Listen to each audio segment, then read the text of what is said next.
Ndugu wananchi, kama nilivyosema, moja ya nguzo kuu ya uchumi katika mkoa huu ni utalii, na wasemaji walionitangulia wamelisema hilo, na tumefanya jitihada kubwa kuukuza utalii.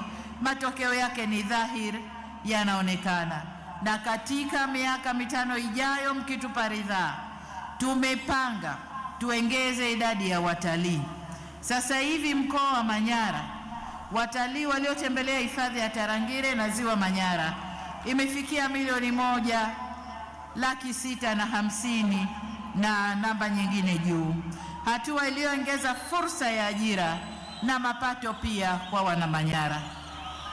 Tutaendelea kutangaza na kuendeleza vivutio ili tupate watalii wengi zaidi, na kitaifa mpaka tunafunga mwaka huu 2025 tumefanikiwa kutimiza idadi tuliyoelekezwa na ilani ya uchaguzi.